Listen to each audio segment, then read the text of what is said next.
कहानी की शुरुआत स्पेन के एक बेहद खूबसूरत बीच से होती है। यहाँ हम मिच नाम के एक लड़के को देखते हैं जो अपनी गर्लफ्रेंड कैटरीना को शादी के लिए प्रपोज कर रहा था। कैटरीना बहुत खुश होती है और शादी के लिए हाँ कह देती है, लेकिन उनकी ये खुशी ज्यादा देर नहीं टिकती, क्योंकि तभी वहाँ नाव से कुछ आतंकवादी आते हैं और लोगों पर अंधाधुंध गोलियां चलाने लगते हैं। इस गोलीबारी में मिच और कैटरीना दोनों को गोली लग जाती है। खून से लथपथ होकर वे एक दूसरे के पास पहुंचने की कोशिश कर रहे थे, लेकिन तभी एक बेरहम आतंकवादी मिच की आंखों के सामने ही कैटरीना को गोली मार देता है। मिच कुछ नहीं कर पाता और कैटरीना उसके सामने ही दम तोड़ देती है। इस भयानक आतंकी हमले में और भी कई बेगुनाह लोग मारे जाते हैं। इस खौफनाक हमले के 18 महीने बाद हम दोबारा मिच को देखते हैं। उस हमले में गोलियां लगने के बावजूद मिच अकेला था जो बच गया था, लेकिन अब उसकी जिंदगी पूरी तरह उजड़ चुकी थी। उसे हर पल बस यही पछतावा होता था कि वह कैटरीना को बचा नहीं सका। लेकिन अब मिच ने ठान लिया था कि वह उन लोगों से चुन चुन कर बदला लेगा जिन्होंने इस आतंकी हमले को अंजाम दिया था। इन 18 महीनों में मिच ने लड़ने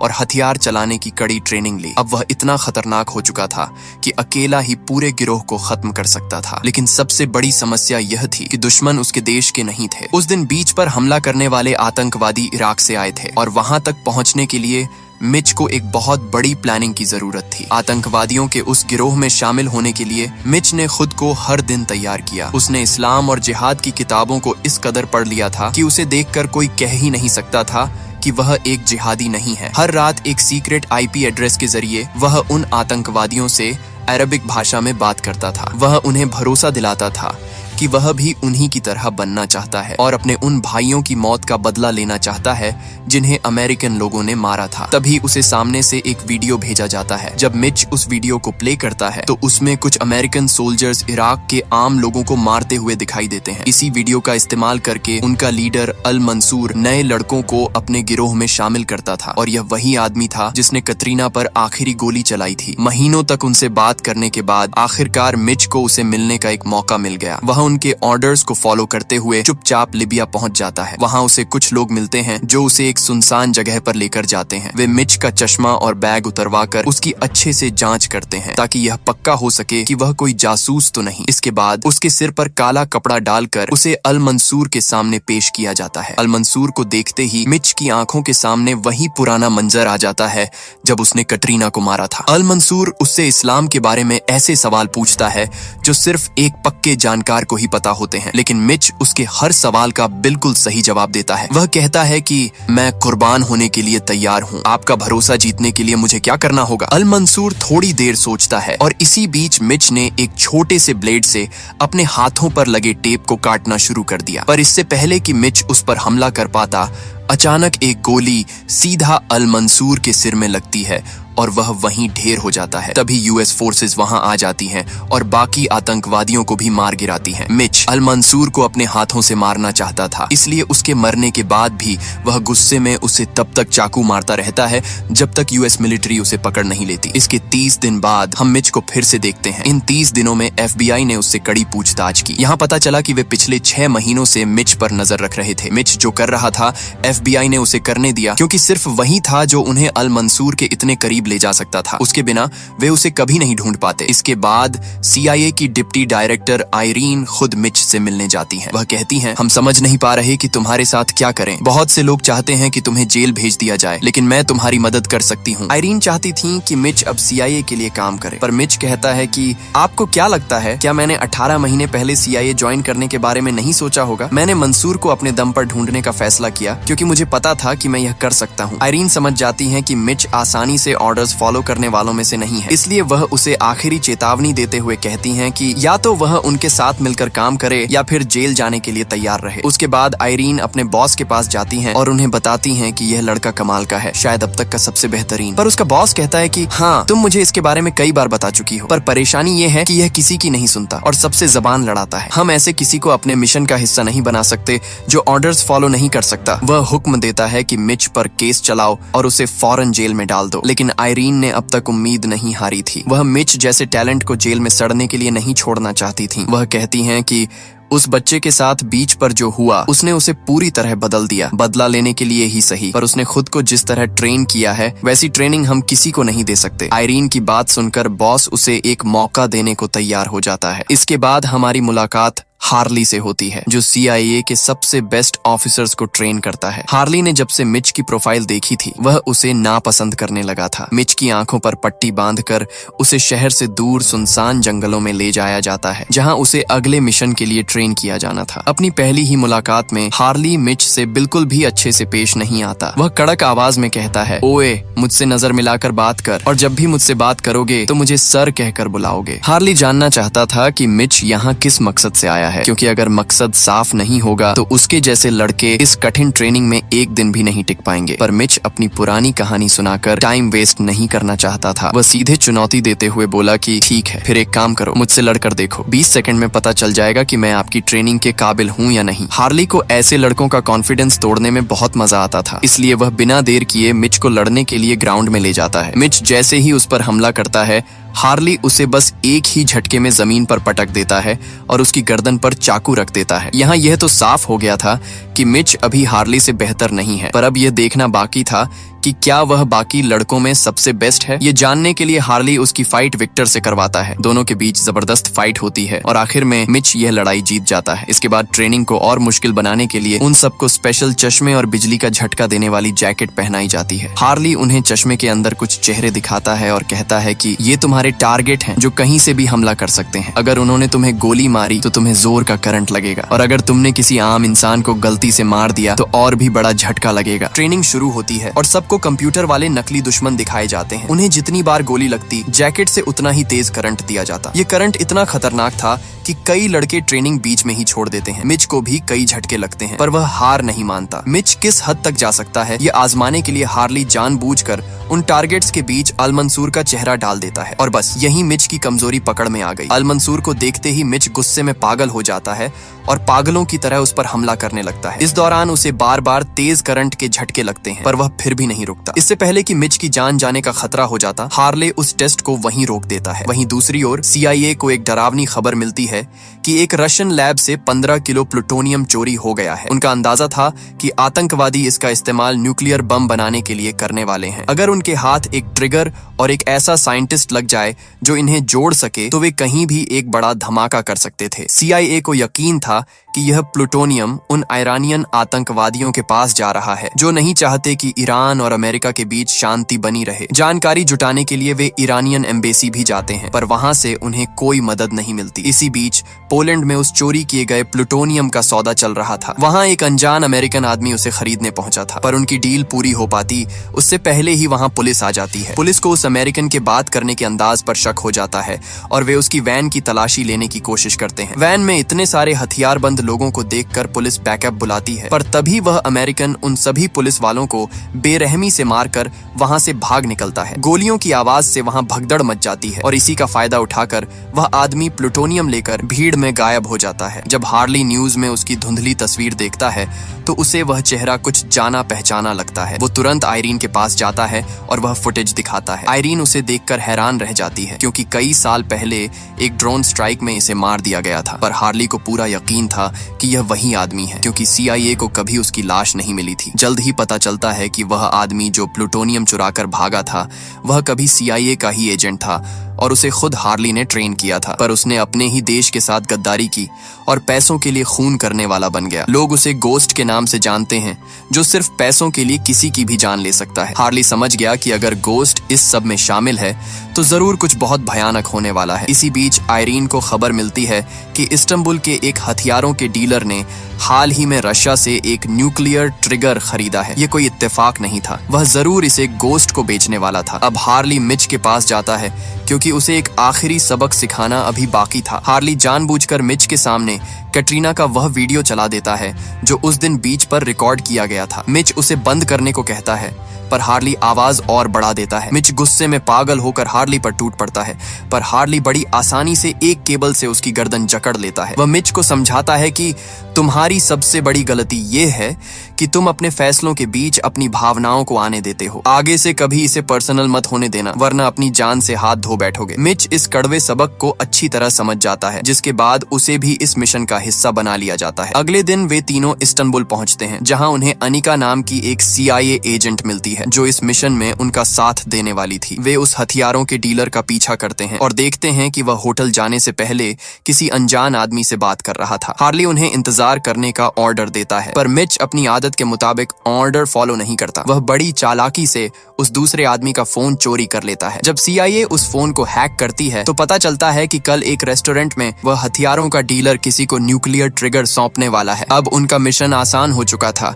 क्योंकि उन्हें सही वक्त और जगह का पता चल गया था। अगले दिन वे सभी उस रेस्टोरेंट के बाहर घात लगाकर बैठ जाते हैं और हथियारों के डीलर के आने का इंतजार करने लगते हैं। लेकिन जब वह डीलर वहां पहुंचता है तो वे देखते हैं कि उसके साथ मिलिट्री के कुछ जवान भी सुरक्षा में तैनात हैं। उन्हें हटाए बिना इस मिशन को पूरा करना नामुमकिन था। तभी हार्ली चुपके से उनमें से एक जवान को दबोच लेता है और उसे मजबूर करता है कि वह अपने साथियों को झूठ बोले कि पास ही कहीं बम धमाका हुआ है। वह जवान वैसा ही करता है, जिसके बाद वहां तैनात सभी ऑफिसर उस तरफ भाग जाते हैं। रास्ता साफ होते ही विक्टर, जो इस मिशन को लीड कर रहा था, सबसे पहले रेस्टोरेंट के अंदर दाखिल होता है और उसके पीछे पीछे मिच भी अंदर जाता है। वहीं रेस्टोरेंट के एक कोने में हम गोस्ट को देखते हैं, जो उस हथियारों के डीलर से न्यूक्लियर ट्रिगर खरीदने आया था। वे बात कर ही रहे थे कि तभी गोस्ट की नजर विक्टर पर पड़ जाती है। गोस्ट बिना एक पल की देरी किए चाकू उठाता है और विक्टर के सीने में उतार देता है। यह सब इतनी तेज रफ्तार से हुआ कि मिच को कुछ सोचने का मौका ही नहीं मिला। विक्टर की मौत की खबर मिलते ही हार्ली तुरंत मिशन को रोक देता है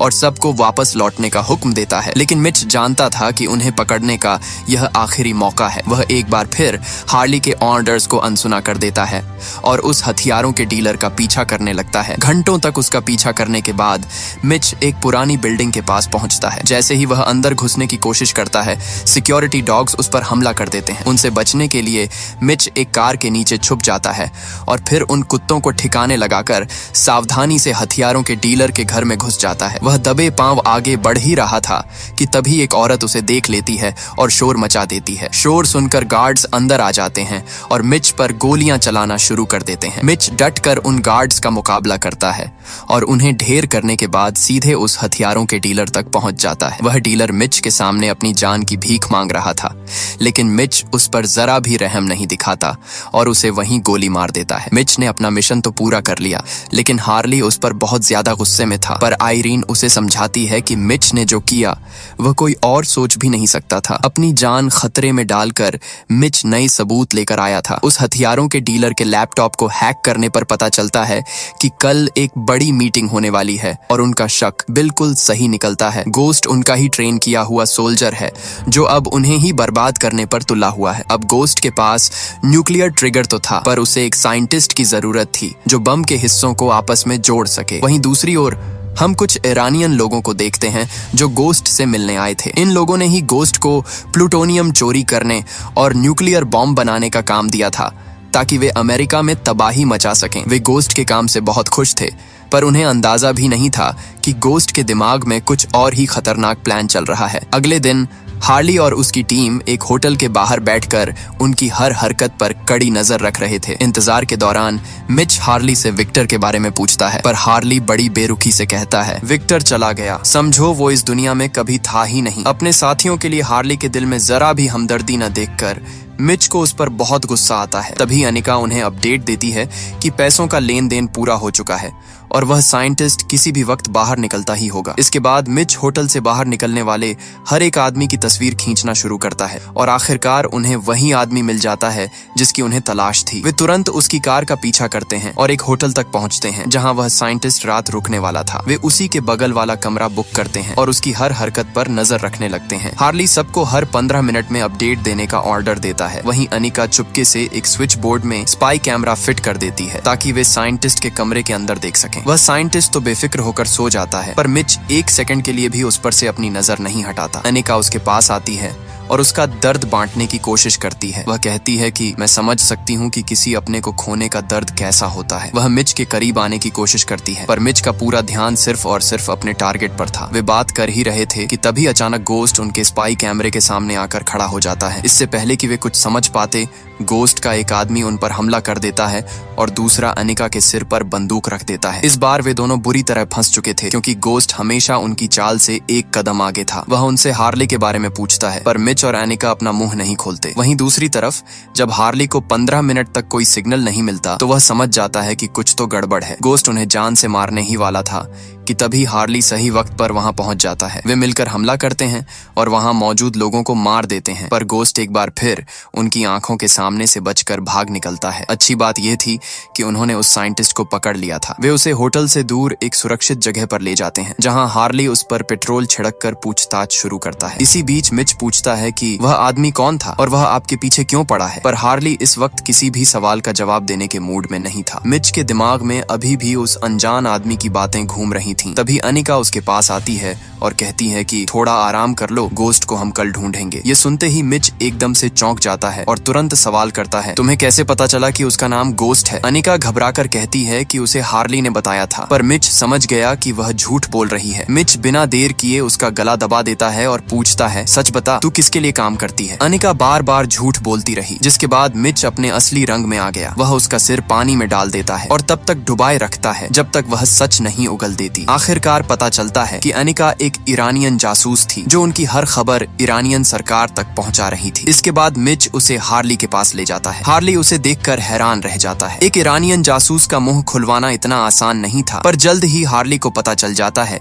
कि अनिका अपनी सारी जानकारी किसके साथ शेयर कर रही थी। वह आदमी हार्ली का एक पुराना और अच्छा दोस्त था। हार्ली फैसला करता है कि वह खुद उससे मिलने जाएगा और इस बारे में किसी को कानो कान खबर नहीं होनी चाहिए। हार्ली अपने उस ईरानियन दोस्त से मिलता है जो उसे एक चौंकाने वाला सच बताता है। वह कहता है कि अनिका असल में उसकी अपनी भांजी है और उसने ही उसे हार्ली पर नजर रखने के लिए भेजा था। वह हार्ली के खिलाफ नहीं था, बस यह जानना चाहता था कि CIA क्या गुल खिला रही है। बातों बातों में हार्ली को पता चलता है कि इन सब के पीछे जनरल रोस्टामी और उनके डिफेंस मिनिस्टर बहरूज का हाथ है। वे लोग ईरान और अमेरिका के बीच हुए न्यूक्लियर समझौते से खुश नहीं थे और इसीलिए उन्होंने उस खतरनाक अमेरिकन गोस्ट को इस मिशन के लिए चुना था। इससे पहले कि वह दोस्त हार्ली को कुछ और बता पाता, वहां छिपा हुआ गोस्ट अचानक हमला कर देता है और उसे वहीं मार देता है। गोस्ट हार्ली को पकड़कर अपने अड्डे पर ले जाता है और उसे बुरी तरह टॉर्चर करने लगता है। वह अपनी पीठ पर बने उन भयानक जख्मों के निशान दिखाता है जो उसे ईरानियन आतंकवादियों के टॉर्चर से मिले थे। गोस्ट चिल्लाकर कहता है कि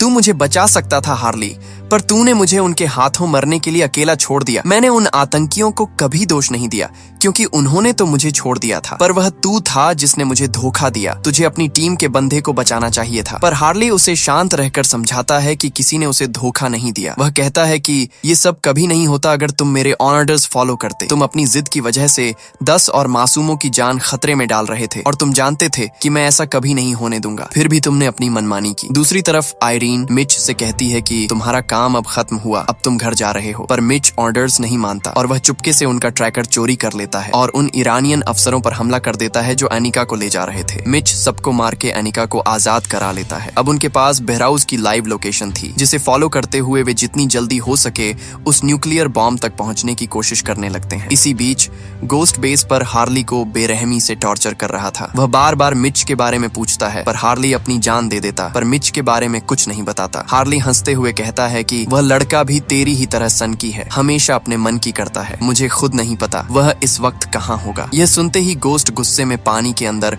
हाई वोल्टेज की तार फेंक देता है जिससे हार्ली को जोर का झटका लगता है और वह बेहोश हो जाता है। जब हार्ली को होश आता है तो उसे और भी ज्यादा टॉर्चर किया जाता है, पर तभी मौका पाकर हार्ली गुस्से में गोस्ट का कान काट लेता है। वह गोस्ट को और उकसाता है ताकि वह उसे जान से मार दे, पर गोस्ट उसे इतनी आसान मौत नहीं देना चाहता था। तभी बहरूज वहां पहुंचता है और कहता है अपना काम पूरा हो गया है, अब जल्दी से अपना पर्सनल मामला खत्म करो। लेकिन हार्ली उसे चेतावनी देता है कि यह गोस्ट तुम्हारे साथ खेल रहा है। यह बम तुम्हारे मिशन के लिए नहीं है बल्कि उसके अपने पर्सनल बदले के लिए है। इससे पहले कि बहरूज कुछ समझ पाता, गोस्ट अपनी असली औकात दिखा देता है और वहां मौजूद अपने ही साथियों और हर एक आदमी को खत्म कर देता है। वह जल्दी से बम का काउंटडाउन शुरू कर देता है। अगले 19 मिनट में यह न्यूक्लियर बॉम्ब उस जगह पर फटने वाला था जिससे गोस्ट को सबसे ज्यादा नफरत थी। उधर मिच बहरूज का पीछा करते हुए उसकी लोकेशन पर पहुंच जाता है। वहां उसने देखा कि कुछ लोग चोरी छिपे एक टनल के अंदर जा रहे थे। मिच और अनिका बिना देर किए अंदर घुस जाते हैं, पर आगे उन्हें एक बंद गेट मिलता है जिस पर ताला लगा था। अनिका किसी तरह उसके पार चली जाती है और मिच से कहती है कि वह आगे बढ़ रही है। थोड़ी दूर आगे बढ़ते ही अनिका को बहरूज मिलता है जो बुरी तरह घायल पड़ा था। अनिका जानती थी कि इसी आदमी ने उसके अंकल को मरवाया था, इसलिए वह गुस्से में उसे गोली मार देती है। गोली की आवाज सुनते ही गोस्ट सावधान हो जाता है और समझ जाता है कि कोई उसका पीछा कर रहा है। वह जल्दी से वहां से निकलने की कोशिश करता है। उधर मिच भी समझ चुका था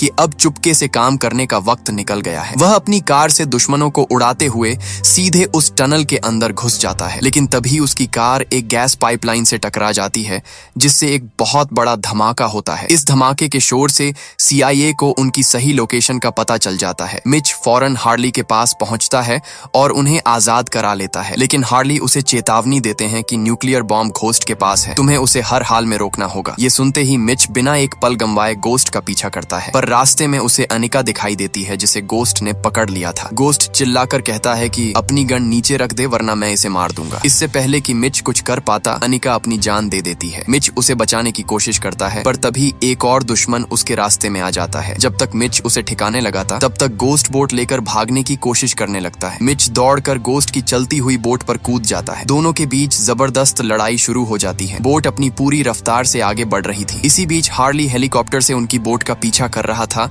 ताकि वे किसी भी तरह इस तबाही को रोक सकें। हार्ली को पहले लगा कि गोस्ट समुद्र में अपनी जान देना चाहता है, पर तभी उसे याद आता है कि यहाँ से कुछ ही दूरी पर US नेवी का बहुत बड़ा बेस है। हार्ली समझ जाता है कि गोस्ट का असली मकसद उस नेवी बेस को उड़ाना है। वह तुरंत आयरीन को अलर्ट जारी करने के लिए कहता है। उधर बोट पर गोस्ट मिच को चाकू से मारने ही वाला था, लेकिन मिच फुर्ती दिखाते हुए चाकू सीधे गोस्ट की गर्दन में उतार देता है। गोस्ट वहीं मर जाता है, पर मिच देखता है कि बम फटने में अब सिर्फ 3 मिनट बचे हैं। वह बिना डरे बोट को नेवी बेस से दूर ले जाने लगता है। वहीं नेवी वाले उस बोट को उड़ाने के लिए मिसाइल तैयार कर लेते हैं, पर आयरीन उन्हें रोकती है क्योंकि बोट पर मिच भी था। अगर वे मिसाइल नहीं छोड़ते तो पूरा बेस तबाह हो जाता, और अगर छोड़ते तो मिच मारा जाता। हार्ली चिल्लाकर मिच से कहता है कि बम को पानी में फेंक दो, पर मिच नहीं सुनता। वह बोट को जितनी दूर हो सके ले जाना चाहता था। तभी हार्ली उसे बताता है कि नेवी अगले 20 सेकंड में बोट को उड़ाने वाली है। वक्त खत्म होते देख मिच बम को पानी में फेंक देता है। रस्सी की मदद से मिच हेलीकॉप्टर पर चढ़ जाता है। जैसे ही नेवी को पता चलता है कि बम अब बोट पर नहीं है, वे फायरिंग रोक देते हैं। कुछ ही पलों में समंदर के नीचे एक भयानक धमाका होता है जिससे हजारों फीट गहरा सिंक होल बन जाता है। धमाका इतना जबरदस्त था कि समंदर में सुनामी आ जाती है। अच्छी बात यह थी कि इतने बड़े न्यूक्लियर धमाके के बाद भी किसी की जान नहीं गई। मिशन पूरा होने के बाद हम मिच को देखते हैं जो अकेला दुबई में छुट्टियां मना रहा है। इसी के साथ ये कहानी यहीं खत्म हो जाती है। आपको वीडियो कैसी लगी कमेंट में जरूर बताएं और चैनल को सब्सक्राइब करना न भूलें। मिलते हैं अगली वीडियो में, तब तक के लिए गुड बाय।